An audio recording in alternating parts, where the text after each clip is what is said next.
Okay, perfect. Hello, Diego. Hi, how are you? Hi, Virginia. Doing great. And you? I'm fine. Thank you so much for joining for another live. I think it's our second live in this series, at least. Yeah. And hello, everyone. So let's wait for people to join us. And a brief introduction to the event for people who are joining us for the first time. We're broadcasting live at the same time the Mentoring for Translator Facebook community, which is a safe community. It's private, so if you would like to be privately and interact with each other, so definitely we recommend you to join us in this group. Alternatively, we are live on YouTube publicly, on LinkedIn as well. You can find my recent activity.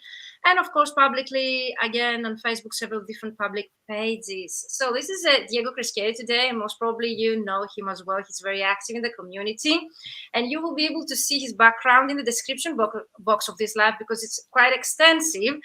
And he has too many hats apart from a business owner, Creative Words, as you might know. He's also just created a new company in the AI sector, creative AI, and we will be shortly touch this later on in the live. And of course, he's the president. Is that correct? ELIA.org, ELIA Association. Is that correct, Diego? Yep. Would you Absolutely. like to expand a bit more on this or about you shortly? Yeah. So I studied translation. Well, I actually studied interpreting. I started in the industry in 25 as a translator in a translation company.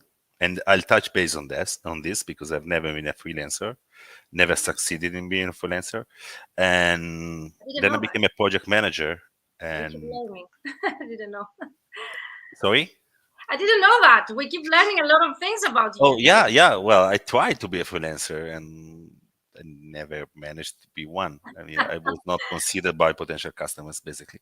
And so I became a project manager, then I became a partner. I stayed there for 11 years in that company. I'm really grateful for the experience. But then after 11 years, I felt I needed to change and I created Creative Words, my own company, which is Mm-hmm. turning 6 in a couple of months. And then, yeah, last year I created another company. We provide data for artificial intelligence, which Exactly. is something a little bit different, but it's not that unrelated that one might think. So, yeah, that's my story. I've been the president of ELIA, which is European Language Industry Association, for 1 year now, more or less. Mhm. We have elections coming up in a couple of weeks. Oh, We'll you know. be, yeah, we have an event in Vilnius.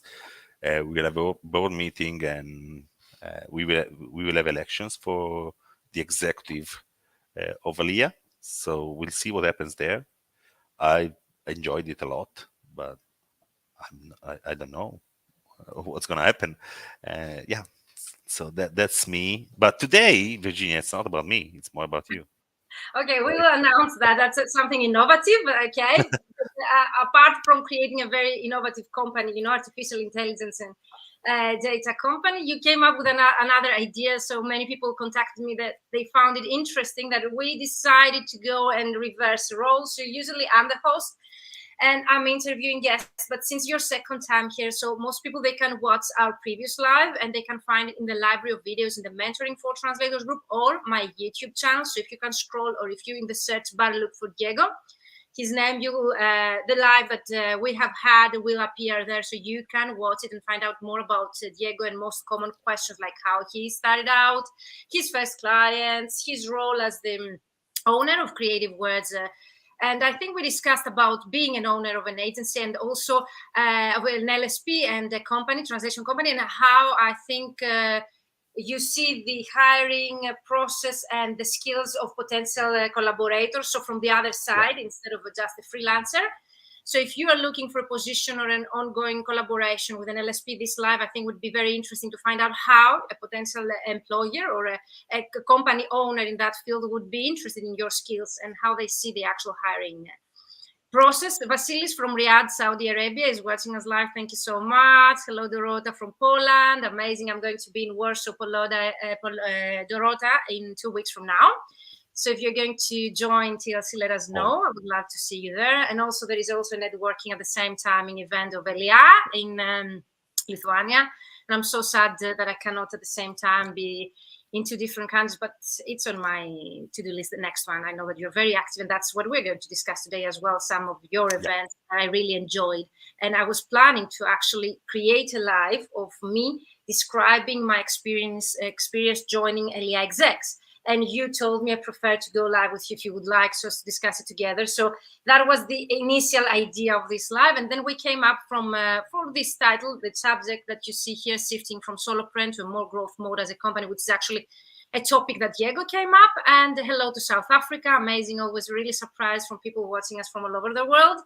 So let us know where you're watching us from. Introduce yourself in the chat. We would really love also to answer your questions, because that's the main point of Ask Your Mentor Anything. We'll be glad to answer any questions that you might come up.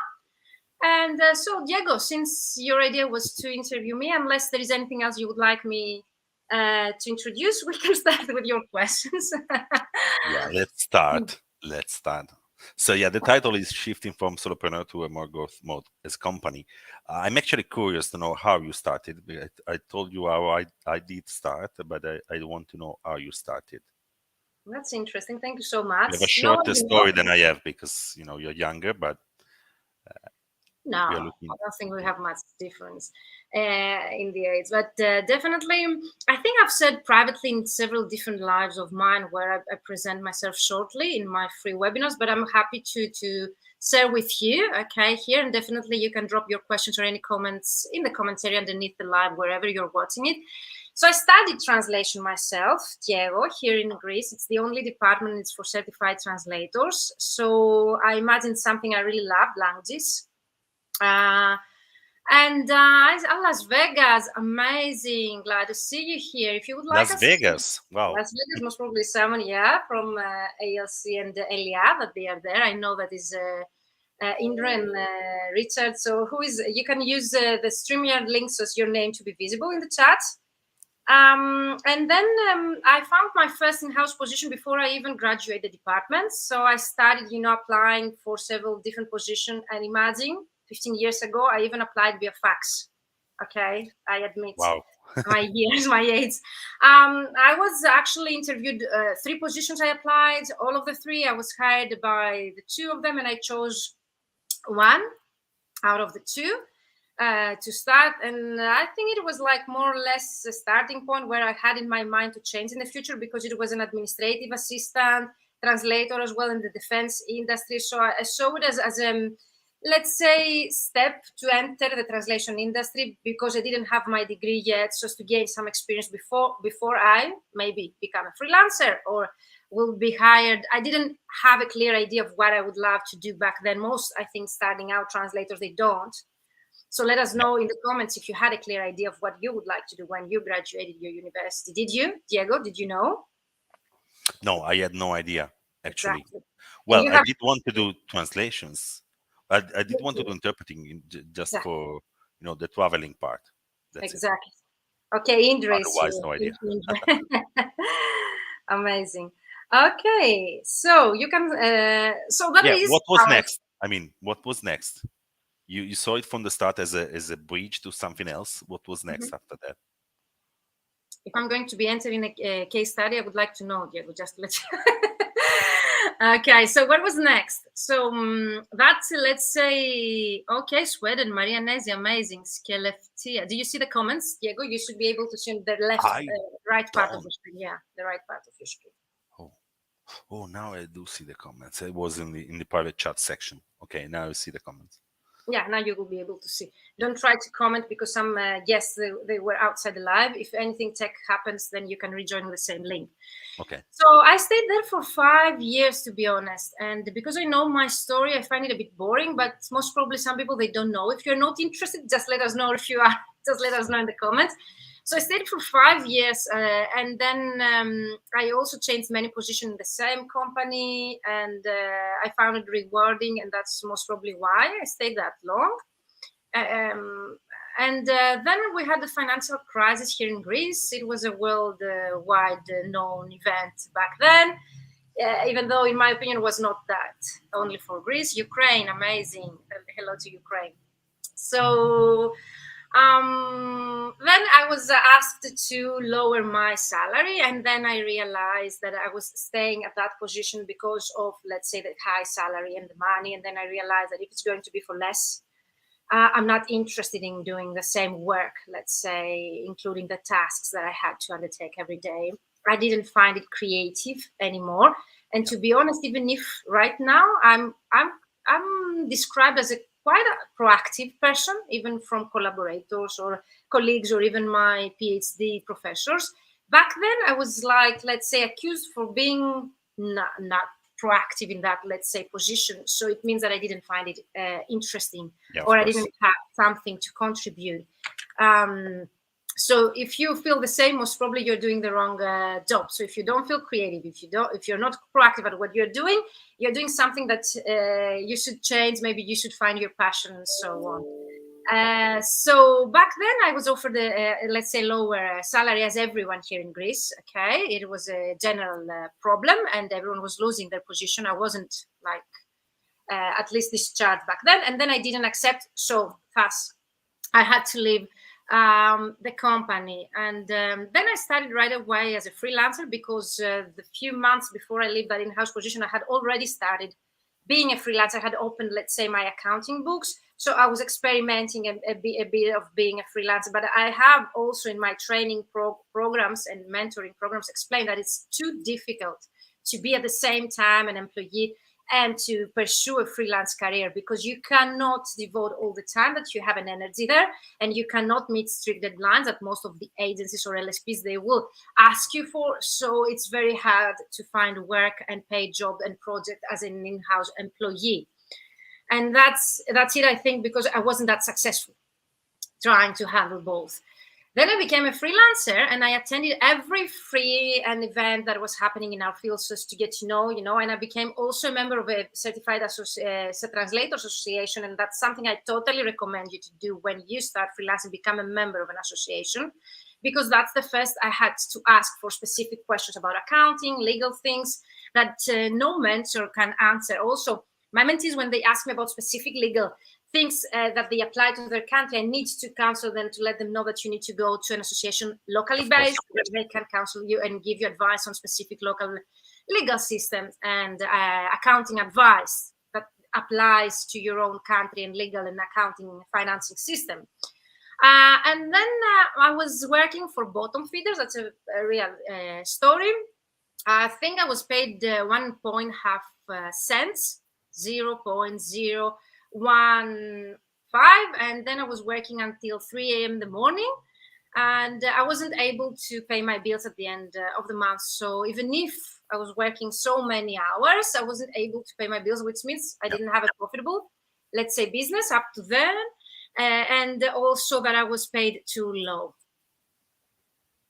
I knew that I would like to open my new business back then. Instead of working from home, I really would like to have an office. I was looking for an office in the center of Athens. And I know that when you want something really bad, it happens. So for 2 years, I remained as a freelancer working from home. And then I found an office in the center of Athens, where it's currently the main office of my vtranslations.gr as a company. I started alone. I hired also some people to help me in-house, and of course mostly freelancing to cover many different specializations and language combinations from the beginning. But it took me too many years to actually say that I make some profit. Yes, from the starting point I was able to cover, let's say, the expenses, but it took me too long to find a way to build a profitable business and to reach a six-figure business. Can I interrupt you for a second? Okay, is it correct that you decided to build your own company because you're working too long and because your business was not profitable back then? I think that it's something I really had in the back of my head, but I was hesitant to actually take that decision. And I was thinking that there's so much competition, the rates are going lower and lower. So who is I to go there and to compete that competition? But that's limiting beliefs and mindset blocks that we have. And we need someone to actually boost our confidence at that point and to let us know that, there are 10 other offices and you will be the 11th and there is work for everyone. And that's something I was missing back then. But my family really supported me. And I think the turning point, because that would be your next question, was when I attended international events for translators. Because I was very active in the local community, both as an active member in local associations, Greek associations. I was attending every Greek event in the industry, but that's it wasn't enough for me to grow. The moment that I was able to attend the IAPTIS, International Association of Professional Translators and Interpreters Association here in Athens, back in 2013, was an eye-opening, and that actually brought me to an international community where I met colleagues from all over the world. And then I joined the BP conference in Zagreb, which was the first international. Then I met people from ELIA, and I was able to attend online ELIA because of COVID, and as a presenter, and many other conferences after that. So yes, that was a turning point, because it actually opened me a whole new world, because everything here locally, and I've heard from other colleagues also in local communities that exist, there was a bit of how to say, undervaluing our profession, or giving us a sense that that's how you should go for, and that's the rate, and you cannot go over this. But for me, the most motivating and inspirational fact was actually seeing people who did it, who were there as speakers and presenters, and were a step or many steps ahead of mine, and were able to make their dreams come true. And then that was really inspiring. Apart from learning new knowledge attending such events, it's actually really inspiring to see people who are there where you want to go, and instead of copy pasting people, to just have a role model there that you would like to be like this, or at least to think that if they did it, I can do it myself. Yeah, absolutely. Yeah. But I guess this was not enough, right? I mean, it's not enough, I guess, to see the world there and try to not copy and paste, but to have Exactly. it as a role model. But I think you did have to study a little bit more, right? To build your own company and to make it successful, if I'm not mistaken. To make it successful was really tough for me, given the financial situation of Greece as a country, and the fact that I was addressing my services, locally. But it was a turning point to see that other people did it, and then I also became inspired and had the energy, let's say, to follow my dreams and to implement things that I knew that at some point they would work. So in terms of marketing, I did everything. Literally everything, from attending exhibitions to actually flyer distribution to attending networking event, even if I didn't have the energy and the time. I always attended one networking event every week after the office. I was working too many hours. I was staying at the office until 10 p.m. in the evening. I did my MBA, and many people think that it was, the reason that I got my MBA, the reason that I had a successful business. And yes, might be, but I don't think it was the actual knowledge that I got from the MBA that helped me grow my business. It was more the confidence that I got after getting of such a degree, Yep. for me to be able to stand for my business and to implement strategies that I had learned to actually see the results that I was always looking for. And yes, it needs patience. Yes, it takes time, but it hasn't taken 7 years for someone like it took me to see, a profitable business. You can do it in 1 year, maximum 2 nowadays. But when I started, there was no knowledge, no one, at least locally, to guide me. So nowadays, I think starting out translators, they have more resources and people and events to learn, even online. And we have an example here. Dorota says, "True, it's impossible to be a growing freelance translator while being a full-time employee." Definitely, I see your point. Even a part-time employee, I would say. Even a part-time. I was a full-time back then, but it was very, very difficult. Hello, Marianazi and Boris. No, it wasn't 0.00. It was 0.0. Just 1 0 much more than. Yeah, but still very low. Yeah. Still very, very, very, very low, and I wouldn't suggest people to do this right now. But I didn't know. Okay, I didn't know. How did you find the first customer for your company? That's a great story. Yes, that my first customer was my prior employer, because I announced that I'm going, after I didn't accept, let's say, lowering my salary, that I'm going freelancing. And he was very generous to actually keep working with me, even as a freelancer, and giving me work, at least when I was starting out. We had an ongoing collaboration, and the company was huge, very big. So I had different departments, contacting me. Yeah. Okay. This was not an LSP. I always tell students that one of the best ways, or quickest maybe ways, in my opinion, to get into the industry is to actually go and do an internship or a working period with an LSP, with a company. Work in Would you Greece. agree You to have a great system in Italy. I see your point for internships and something that it works in Italy. In Greece, it's not that easy. We need to be in collaboration with specific, faculty or university that they provide languages. And then they need to open internships position and application. And we as companies, we need to be there as providers. And then the actual applicants to fit with our needs for that specific time period that they open that internship in that specific faculty. So it's not that common here in Greece, and it's not that, let's say, consistent, and it's sad. It should be, but they prefer to have this with public authorities. At least that was when I was, and still it is with, let's say, ministries or political offices where they have such needs and they cover through internships, at least here in Greece. Well, I guess the best thing is that they actually do translation. I mean, they do actual translations rather than making copies or doing administrative stuff. This is important. Exactly, and they It's see the not work. I mean, in Italy, it's not as good as it seems from outside. We have our own challenges for that as well. I know. I know that there are challenges. I bet, of course, Italy. I know, and correct me if I'm wrong. It's one of the most competitive language combinations in our industry. You have so many translators, or it's my misconception? No, we have many numbers in your field. We have many, and one of the most recent, developments is, for instance, in Genoa, we lost our translation faculty. They don't do translation courses anymore. I cannot believe it. And you have so many translators in such a combination. And Federico says the same. True, he says. Yeah. Thank you, Federico. He says true that the language combination is very competitive. There are it is. Yeah, so there are a lot of students. I mean, the market is big. Italian is usually one of tier 1 languages. So for all companies, so it's almost always a priority language. So the market is quite huge, I would say.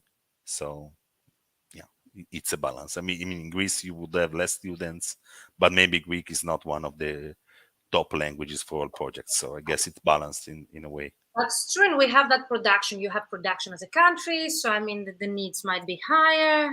Okay, we have a great question. How can I start my businesses? I swallow commerce. So where are you based? If we're pronouncing, or if it's, I don't know, a nickname. Where are you based, and what are your language combinations? Maybe we can give you a more precise answer. So, did I cover your question, Diego, about my first client? Absolutely. And I mean, this is interesting for an LSP, for everyone selling services. How do you find new customers, basically? What's your best client acquisition method that you can share with us?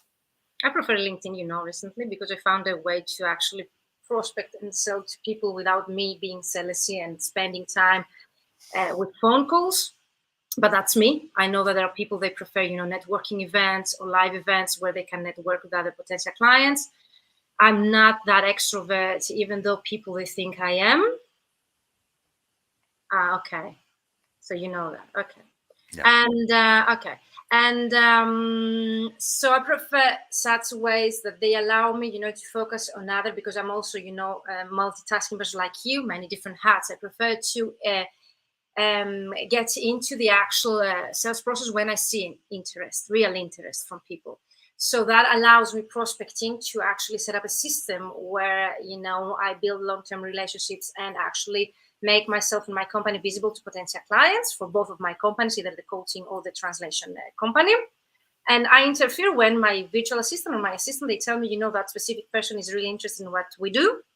So I get into a real discussion with them. So that saves me a lot of time. Of course. Well, I do agree. LinkedIn is a very good way to find new customers, I guess, also in a passive way. I mean, you are very visible in many different fields, also for your mentoring business. Yeah, the inbound, and also billions of clients are there. But before that, because I've been 15 years in the industry, I remember the main, let's say, lucrative way was me attending networking events. So asking people for referrals, or building relationships, like networking with people from different fields. And whenever they had some opportunity for me, they would send me, potential clients to my office, and vice versa. So for me, networking, it's really, really important. Either it happens online now because of COVID, or before COVID. I remember me attending those events, even if I didn't have the energy. Let's say I had as a goal to attend at least one live event every week. And I remember me taking, my bag and going, with the metro or whatever to attend a specific event, even if I didn't have the energy, let's say. I had it as a plan. I had it integrated in my marketing activity, and it really brings you results. Yeah, well, of course, you've been a speaker as well many times, so I guess this is also very useful too. I wasn't back then. So I'm talking you before I even became a speaker. I think my first public speaking gig was in 2016 or 17, and before that, I did attend many. I cannot even count the events that I attended as an attendee. And not only translation related. I'm talking about Chamber of Commerce. I'm talking about different embassies and networking event for businesses, association for businesses, business events, tourism events, anything related to the actual industries where my clients would be. Would you do anything differently? I mean, would you still attend those events? Was this useful? I would start fast. Yes, I would do definitely something different. I would have started earlier. I don't regret because I think that the experience that I gained actually helped me to build, business in a more serious way, and knowing, how an office in a company works, because I had the experience of me being an employee. And also maybe I needed to actually boost my confidence as a working person, instead of going directly as a student to become a freelancer and then a business owner, in my case. But if I had an advice to give to new people, start before you're ready, because you will never be ready to start. And that's at least the advice I would give love to this. You as well.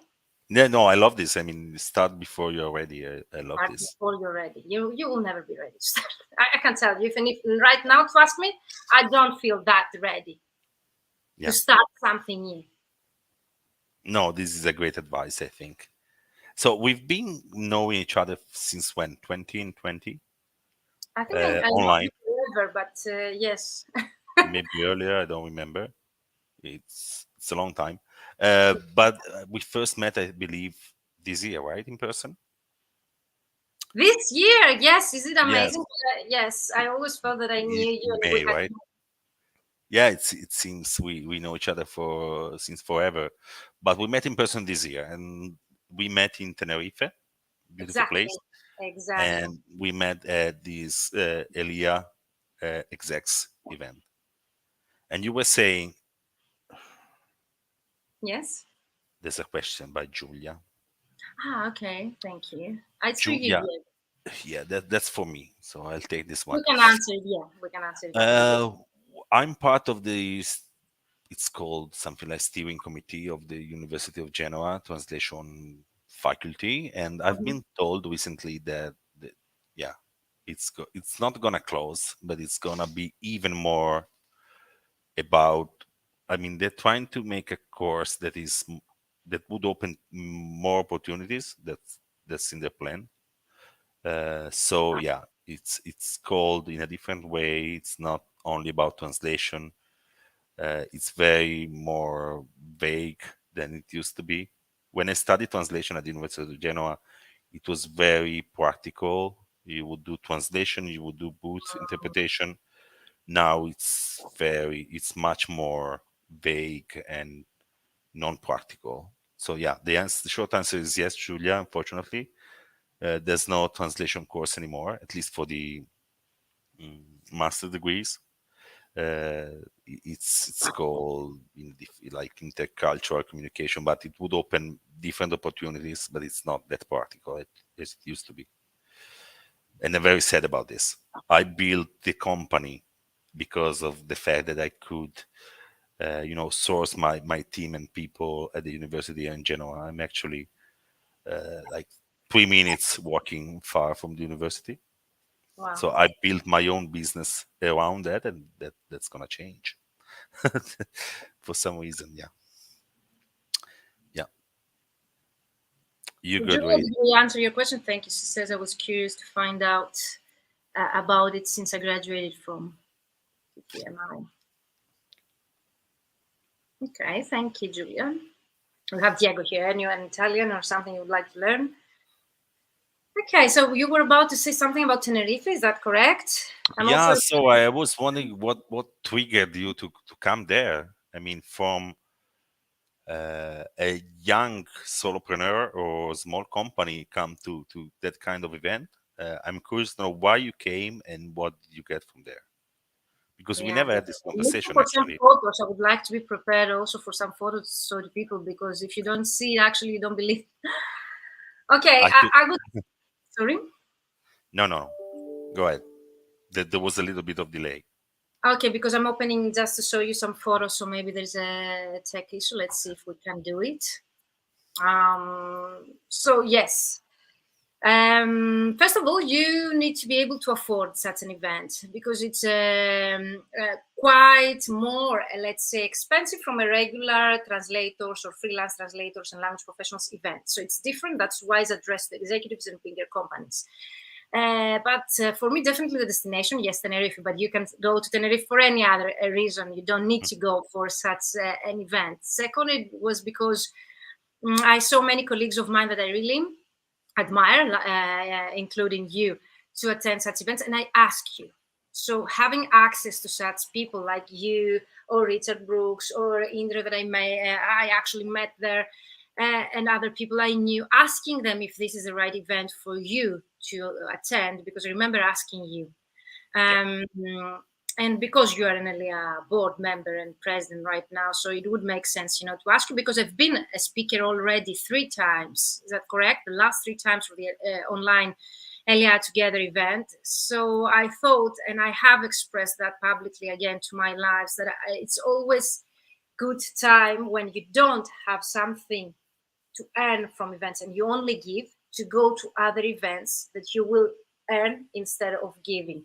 So I thought that of me being a speaker, public speaker for so many years on a consistent basis. So I think when I started being a public speaker since 2016, already in 2022, 6 years right now, I cannot even count how many events. Like I think more than 3 or 4 events every year. I was a public speaker, either locally, so that included traveling, tickets, accommodation, so on, but also the last 2 years in online events, where the actual events that I participated were even more.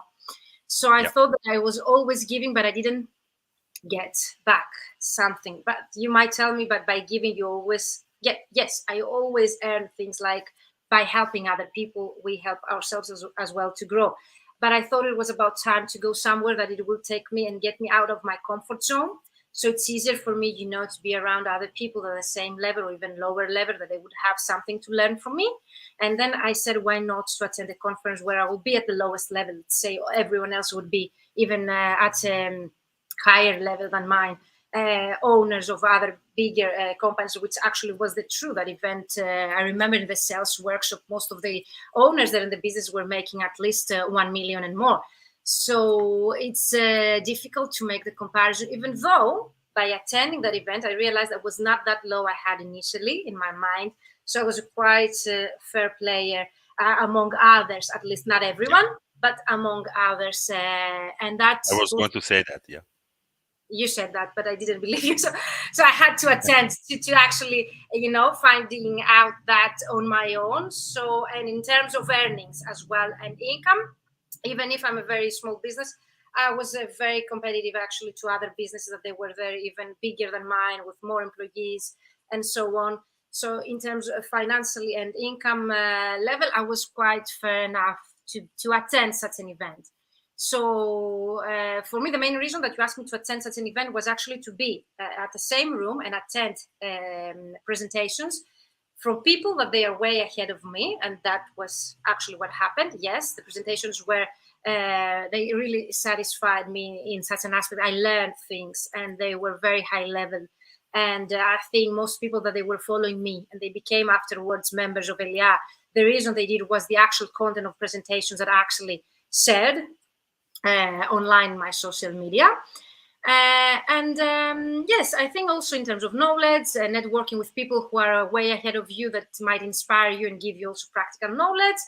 And the fact that we get out of comfort zone, because it's nice, okay, for 6 years in a row to attend events where I feel, okay, right now I have nothing else to give, or I might have, but I would like to do something more, and that's why I attended this event. Did I answer your question? You did absolutely.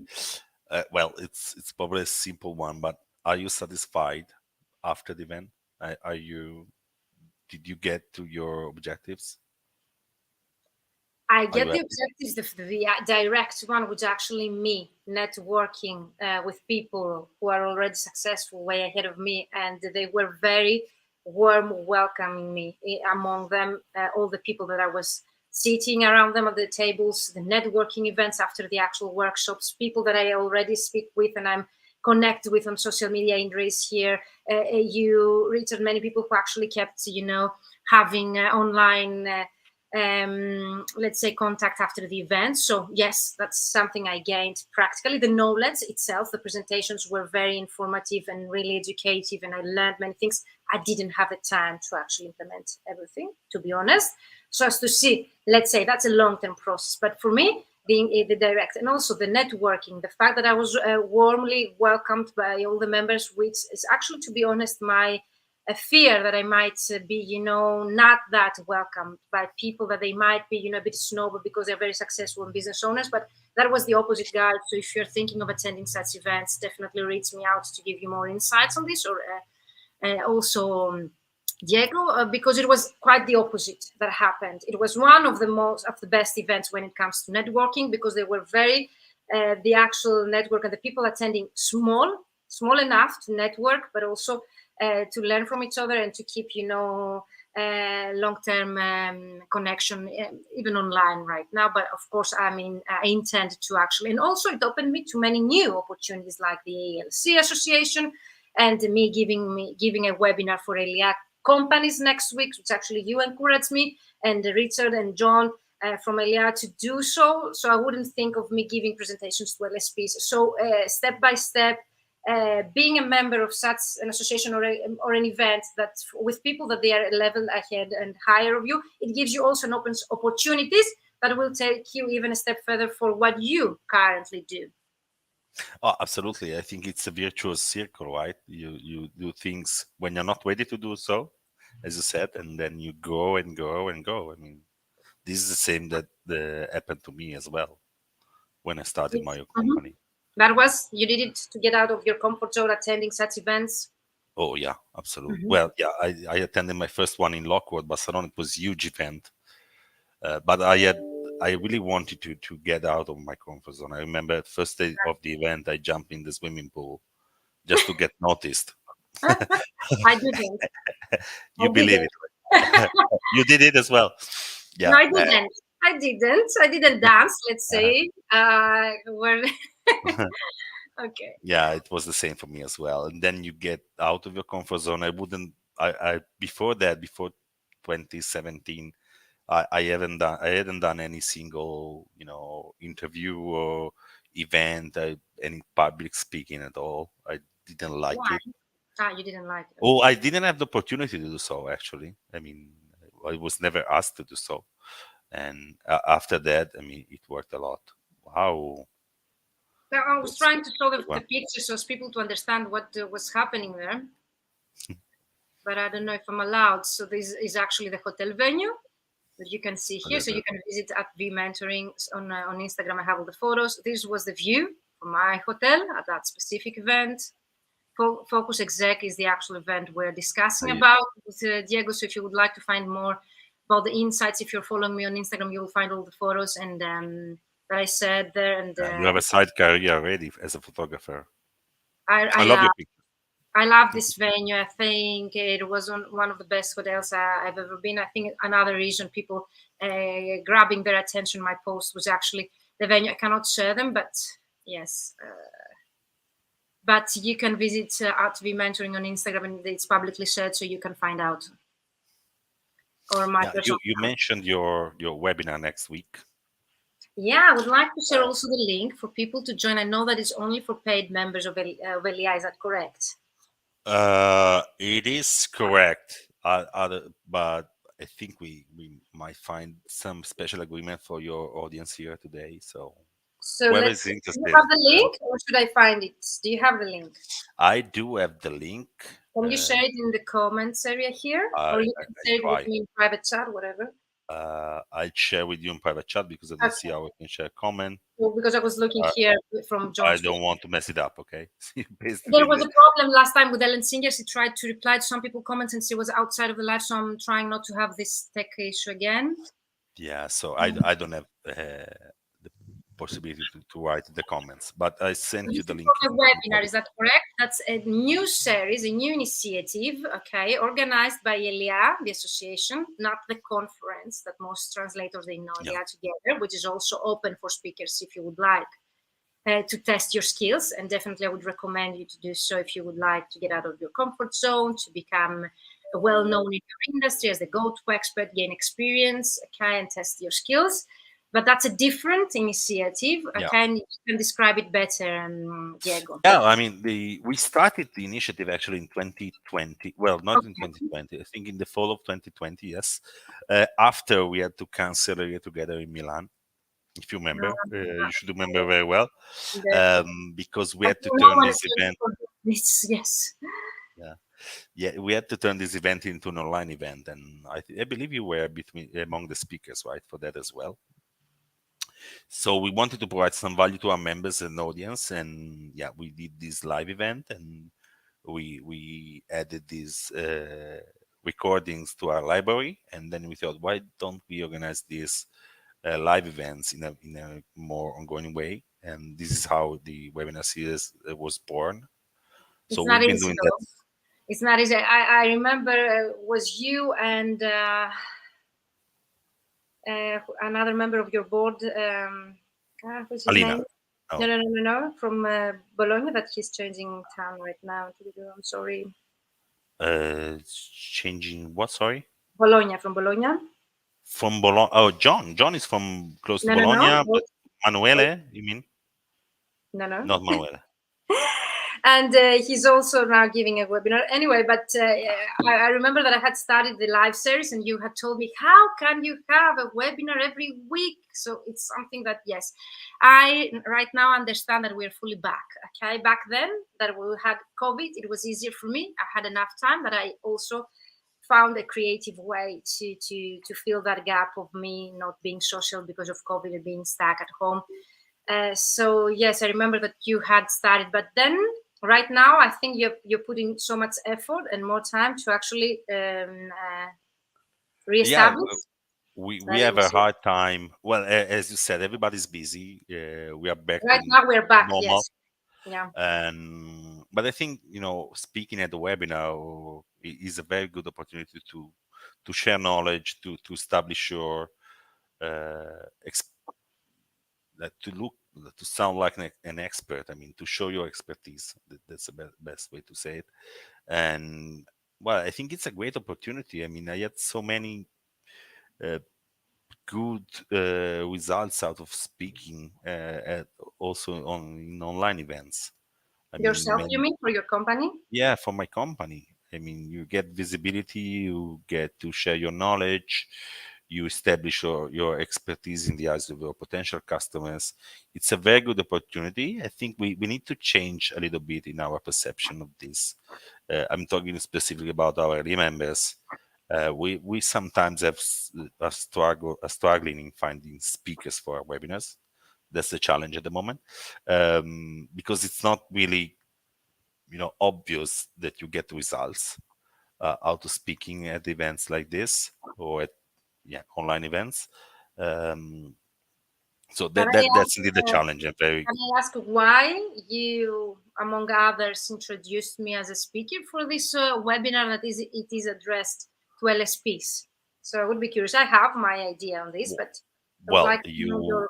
you did a great job in establishing your expertise in marketing and online visibility. So this will be about inbound marketing, creating the demand for using personal brand, and I couldn't think of any better person to do this, honestly. Thank you so this much. is the reason. It's not, I mean, yeah, I mean, you know that already. Just It's something that you do a great job. Good to hear, but also I remember that I was voted my presentation from last ELIA together also among those that they were very interesting, and thank you so much, the attendees. That was something that I didn't expect, to be honest, because I was among so many other also speakers and well-known colleagues from all over the world, but it was not only from freelance translators, I would say. Exactly. I mean, many companies also were interested in what you said and showed us.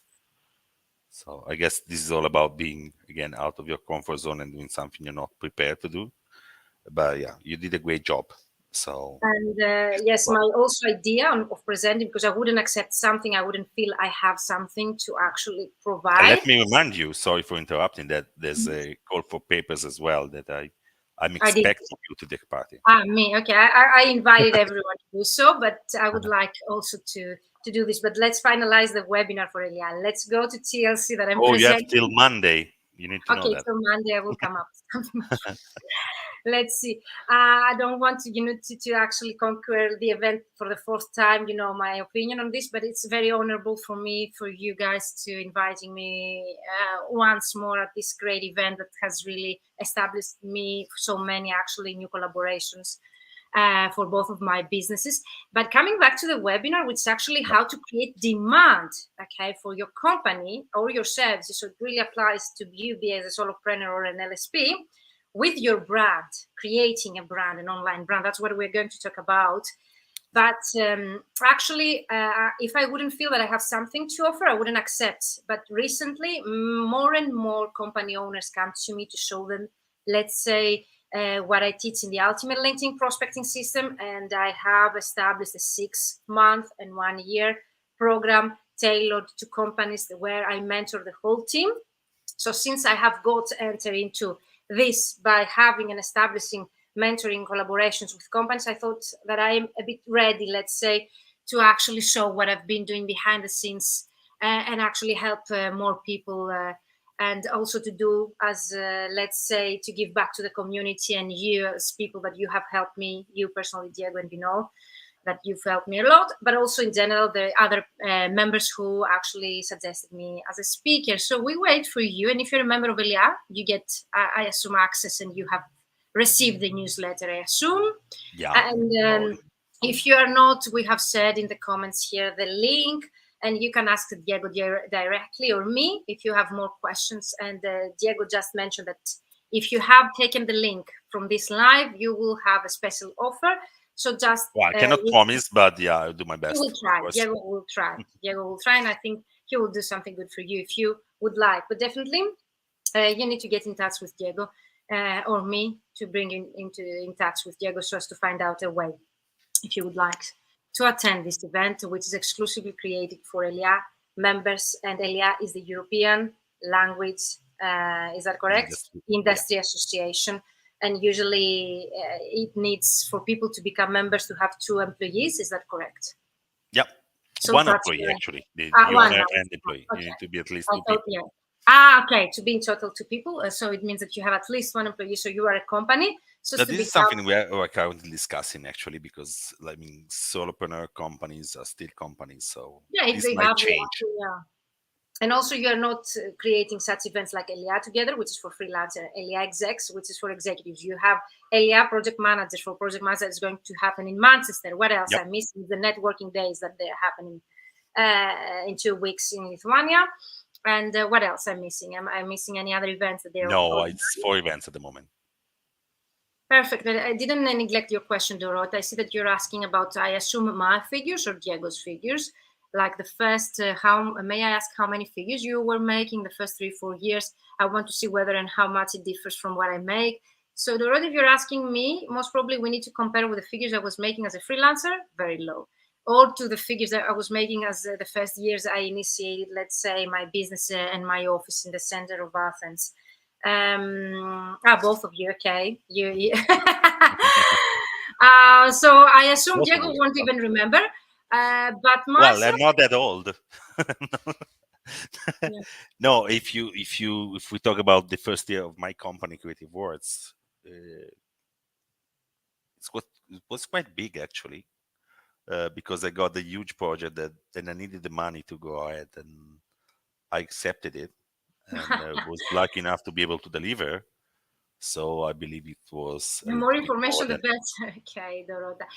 What I can tell you is actually that it is was higher than what I was getting as an employee. So definitely it was worth it. The 3-4 years, definitely, yeah. The 3-4 years. The third year, you should be able to make enough profit, Dorota. So if you're not, just reach me out to discuss your numbers if you don't want to share them in the chat. But definitely don't compare yourself with the others, because there are different combinations, different years. I'm talking about 15 years ago, okay? The same Diego, most probably, or 10, or how many years ago? Well, for me, it was 6 years ago, but I was actually trying to act as a company rather than as a solopreneur, because I was a So it's solopreneur. different to compare. A I've lot been of alone us, for 6 months in the company, but I was actually pretending that they had a company and structure behind it. So it's a little bit different, I think. yeah, I was not offering a single language. I was offering more languages, different services. I me was too. offering But project the company, management, quality, and those doing. So so it's it's not. different to compare. Yes, it's different to compare in such a way. Hello, Betty from Washington. Amazing. So we are already 50 minutes, Diego, live. I don't know if there is anything else you would like to learn about me. What's Or next? I mean, you've been going from a solopreneur to a company. You do mentoring as well, which is amazing what you do for our community of freelancers. I love it. I always tell you are an inspiration to me for that. And what's next, if you can so share? what's I mean, next? That's a good question. This year is actually the year that I had fulfilled all of my written, let's say, vision and long-term goals. I was quite happy, so I think it was the year that I will like be a bit of enjoying what I have already achieved. Sometimes it's good not to set new goals. You know that I'm always creative, coming up with new ideas. I assume one spontaneous goal would be to keep growing, never stop growing, but enjoying what I've been doing. Many people, they're approaching me for my coaching and my mentoring, and I have told myself that I will stop if I don't see people getting results from what I do. It's not something I do only to make money, and I think it would be unethical someone to do so. So for me, it gives me pleasure and fulfillment, the fact that I see people achieving their goals and getting results out of what we do. And the moment that I will stop receiving such great comments, great that I even don't expect, when I see them, I'm also really surprised to see such kind words and spontaneous messages that people are sending me through my group or one-to-one programs. The moment I will stop seeing people getting results, I will stop doing it. It won't give me any more pleasure, let's say, or fulfillment. But still, since I see that happening, I will keep providing this. And since I have reached the level to help people working from home with 2-3 children reaching 10K months, which for me, that was the greatest achievement. I don't know what's next. So I don't know what would be the next if I have already achieved this, me being based in Athens, Greece. I don't know, a very small country. Some people in the US might not know it. And still, what I'm teaching has people from Miami, California, New York, Chicago, North Carolina, Halifax, Toronto, Montreal, and they are telling me that no one teaches something like this there. So for me, that's a great honor and a great achievement. And the fact that I was accepted for my PhD, even if I'm not that consistent as a student, that was actually another goal achieved. And the fact that I was able to hire employees and keep growing, that's the third goal that I had, let's say, in my plans. So I don't have any plans. I'm planning to actually keep growing and doing what I'm doing, providing value to both of the clients of both of my companies, and keep growing. And I'm open to see what next and what more opportunities might arise for me. I'm always, coming up with new ideas that I don't force myself for those. They usually, come out of blue. So I wait for the new idea that might come and inspire me to do something next. But I'm really happy, and I wish all people, because there are some people that join my mentoring programs because they haven't found their passion. And they are telling me, I'm really happy for you that you found your passion. And I really encourage you guys to find something that you really enjoy, that brings you fulfillment, that you will reach at some point that, let's say, level, but most probably Diego is as well there, where you feel fulfilled, having achieved what at least initially you had in your mind, and then feel relaxed, enjoying, let's say, the fruits, whatever coming out of this, that you have worked really hard to achieve. Nothing comes if you don't get out of your comfort zone, and nothing comes if you really don't want to work hard. I see, and I don't know if you have the same problem, Diego, with your employees. I think I see new people, even if they're very clever, young people coming to work with me. They really are afraid of difficult situation, working hard. They prefer things to come easy to them. I don't know if you encounter the same situation. Well, it depends. I guess I've been very lucky. I love my team. Honestly, it's not just words. Me too. I love them. But I see that they tell me, I would prefer to do something easier, or I would prefer to find ways to get easy money. And I'm telling them, you see, that I have made a profitable online business, and you might see that again, easy, let's say, money, which is not the situation. To achieve that or to reach that point where you will be able, let's say, to have people trust you and pay you that much, it needs a lot of time and effort, and they need to relate with you. They need to see you, that you were able to overcome obstacles like them and to achieve things, but not because I was sitting there and people, or money coming to me. I don't think that someone would relate to actually hire for my coaching or mentoring if they wouldn't relate with my story and me working hard to achieve what I have achieved. Yeah, and I love what you said about being young people. Yeah, I love what you said about being feeling fulfilled. This is really important, since we are talking about going from a solopreneur business to having a company.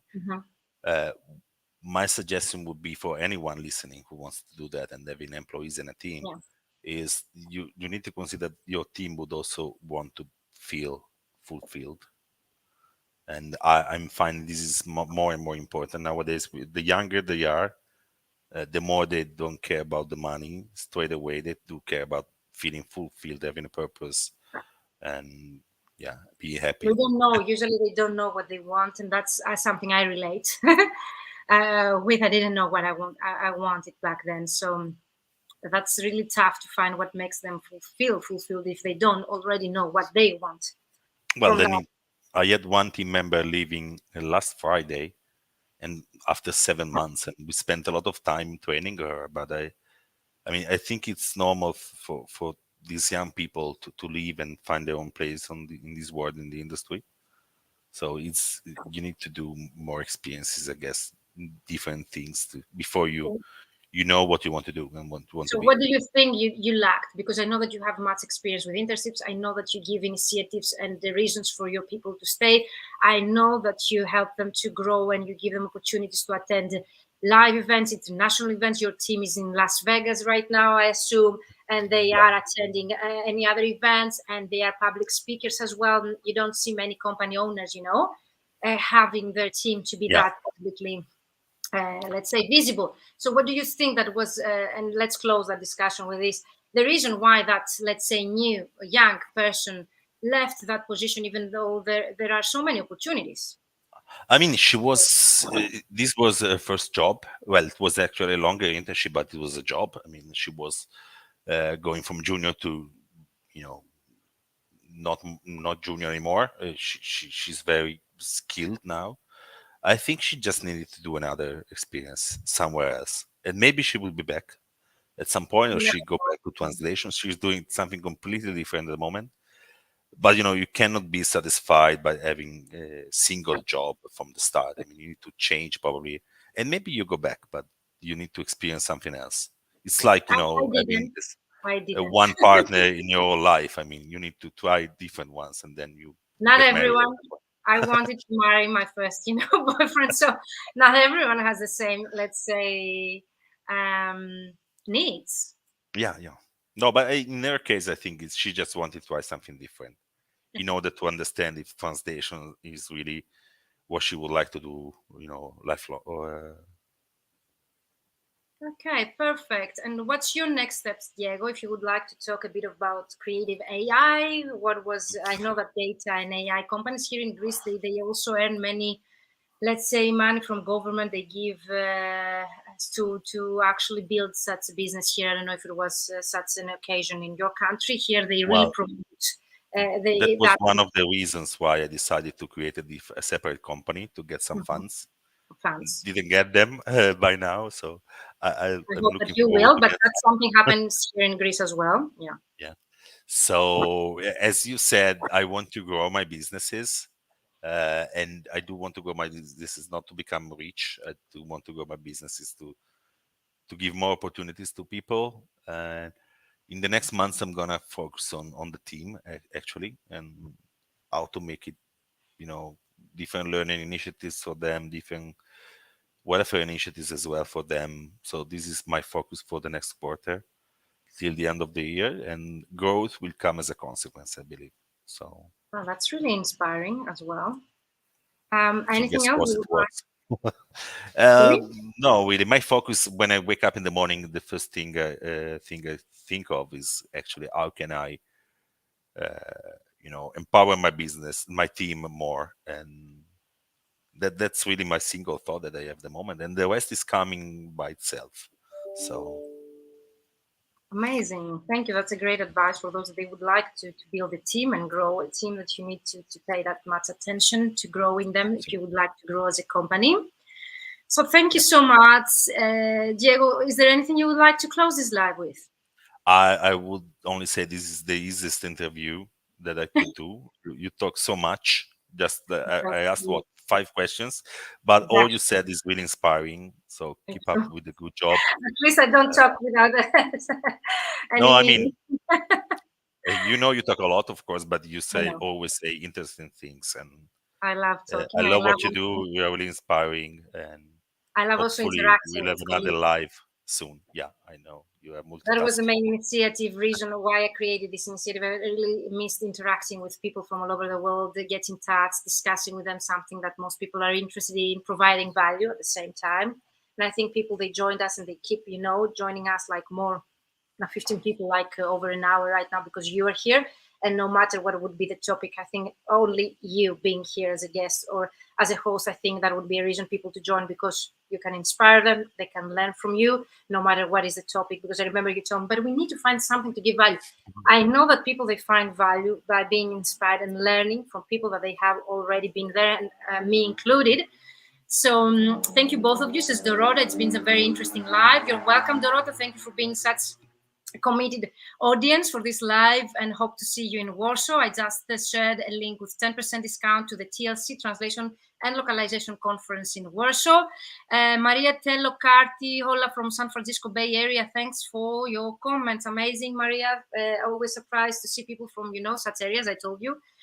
Diego, I have people from San Francisco, California, Miami. Amazing. I hope that I will visit someday. And don't forget, we have the ND networking days of ELIA later this month. Is there any link you would like us to share, Diego? Well, the MD, I would love to share the link. It's actually Yeah. almost sold out. Okay, but people, they So, can take a look for the next ones, and maybe there's of a list course, of events of ELIA as well. And of course, I'll you share the will see the actual webinar we are hosting for ELIA. Members create demand for your LSP or services with your personal brand. You will find the link in the comments. And if you would like more information on this, just reach me out. Thank you, Maria Tellocarti. And we're sharing also the link of ELIA organization, so as you to get access, and also to all events, so as to find out also the upcoming events. As we discussed about ELIA Execs, one event organized by ELIA for executives and business owners and CEOs is going to happen, ELIA for project managers in Manchester later this year. I think it's in December. Yes, since you're mentioning ELIA and our events, ELIA Together is the place to be next year ELIA in Together is Europe. for freelance translators, and if you would like to become a speaker, they accept your application until this Monday. I've been a speaker for the last 3 years, and it's one of the best experiences so far, among very other well-known conferences that I really own my growth and my personal and career growth to these events. And I have written an article on LinkedIn about this, how attending international events organized by such organizations like ELIA opened me a whole new world about this industry, and actually encouraged me to follow my dreams. And also I learned ways to actually bring clients and growth and money and sales to my company. So see you next Wednesday, Diego. Is that Absolutely. will you be there? Yep, I'll be there, of course. September 21st that will be, and September 13th I will be in Warsaw. Hope to see you there, guys, either online at ELIA webinar next Wednesday or at TLC live in Warsaw. Diego, again, my pleasure and my honor to have you here and for you to have time for me always when I ask you. You are such a role model for everyone. And is there anything else you would like me to say here? No, I would like to thank you for this live. It was a pleasure, my pleasure. I will be your guest in your podcast. I wait for your podcast, you know. Everyone is waiting for it. My podcast. My God. My team is pushing me on creating this. Of course, of course, of course. I'll do that. I'll do that in the fall. Okay. Amazing. Thank you again. Thank you, everybody, for listening for so long, for staying with us. Thank you, Virginia. Hope to see you soon. Diego. Thank you, everyone. Bye, Federico. Thank you all. I will share the discount code in the comments, and we will be closing the live. Have a great weekend, everyone. Diego, you will stay here with me. See you in the group, guys. Bye-bye for now.